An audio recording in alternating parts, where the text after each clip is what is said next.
Magandang umaga po sa inyong lahat at live mula dito sa Pag-asa Weather Forecasting Center. Narito nang lagay na ating panahon ngayong araw nga ng Lunes, January 13, 2025.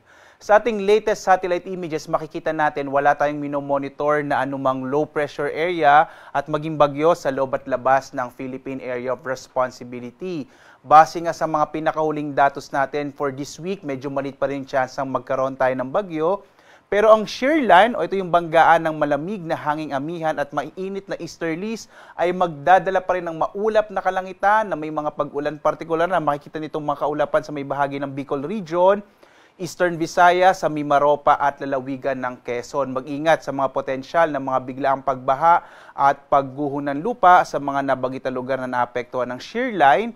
Habang northeast monsoon o hanging amihan ay magdadala pa rin ng maulap na kalangitan na may mahinang pag-ulan partikular na sa bahagi ng Cagayan Valley Region, Cordillera, Aurora, gayon din sa bahagi ng Bulacan, nalalabing bahagi ng Calabarzon, yung Cavite, Laguna, Batangas at Rizal at sa Metro Manila. So inaasahan natin ngayong araw dito sa Kamaynilaan na malaki yung tsansa ng mga mahihinang pag-ulan at maulap na kalangitan. Samantala sa mga kababayan natin sa bahagi ng Mindanao, makikita nyo itong mga kaulapan na ito dulot ng easterlies at magdadala ito ng malaking tsansa ng mga pag-ulan sa bahagi naman ng Caraga Region at sa may bahagi ng Davao Region. Kaya iba yung pag-iingat sa mga kababayan natin sa mga potensyal ng flash floods at landslides. Sa nalabing bahagi naman ng Luzon, ng Visayas at ng Mindanao, asahan yung mga isolated rain showers and thunderstorms sa Visayas at Mindanao habang mga isolated light rains naman sa Luzon.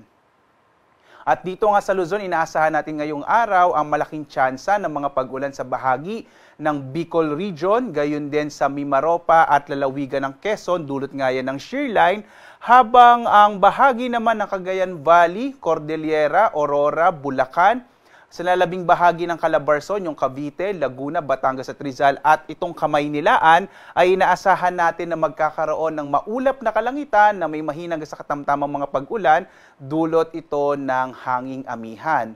Samantala naman sa nalalabing bahagi ng Luzon ay inaasahan natin ang mga isolated light rains, dulot din ng hanging amihan sa Ilocos Region at nalalabing bahagi ng Central Luzon. Agwat ang temperature sa Lawag na sa 22 to 30 degrees Celsius, at Tuguegarao 21 to 26 degrees Celsius. Patuloy ding bumababa ang temperatura sa Baguio, 14 to 23 degrees Celsius. 2 days ago po, nakapagtala tayo ng 13.8 degrees Celsius sa bahagi ng Baguio. Sa Metro Manila naman, 23 to 29 degrees Celsius. Sa Tagaytay, 21 to 29 degrees Celsius. Habang sa Legazpi, 24 to 28 degrees Celsius. Inaasahan pa rin natin na patuloy ang pagbaba ng temperatura natin sa mga susunod na araw, dulot ng hanging amihan.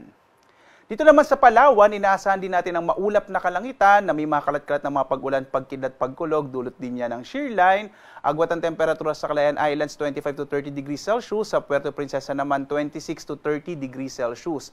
Magiging maulan pa rin sa malaking bahagi ng Eastern Visayas, dulot ng shear line, habang sa labing bahagi ng Kabisayaan, mga isolated rain showers and thunderstorms yung mararanasan. Agwat ang temperatura sa Iloilo, 25 to 30 degrees Celsius. Sa Cebu, 25 to 30 degrees Celsius.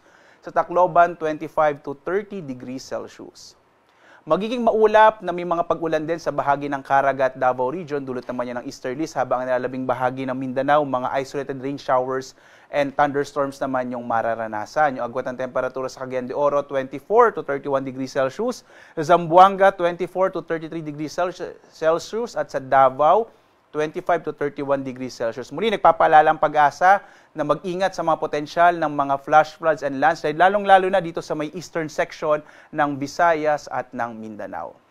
Bukas nga, inaasahan pa rin natin ang tuloy-tuloy na mga pag-ulan sa bahagi ng Bicol Region at sa Quezon Province, kaya mag-ingat again sa mga posibilidad ng landslides and flash floods, habang pagdating ng araw ng Miyerkules, magiging maulan pa rin sa bahagi ng Quezon Province at posible namang mabawasan yung mga pag-ulan sa Bicol Region pagdating na araw ng Miyerkules hanggang Huwebes.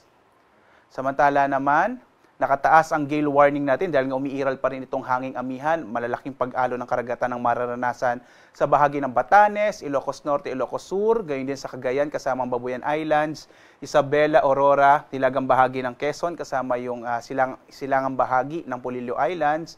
Gayon din nakataas ang gale warning sa Camarines Norte, hilagang bahagi ng Camarines Sur, hilagat silangang bahagi ng Catanduanes, silangang bahagi ng Albay, ng Sorsogon, Gayun din ang bahagi ng Northern Samar at malaking bahagi ng Eastern Samar. Makikita nyo itong mga lugar na mayroong pula ay magiging maalon yung karagatan. Kaya iwasan mo ng pumalaot yung mga maliliit na sakyang pandagat, lalong-lalo na yung mga maliliit mga bangka sa bahaging ito ng ating kapuluan dahil magiging maalon yung karagatan, ito'y dulot ng hanging amihan.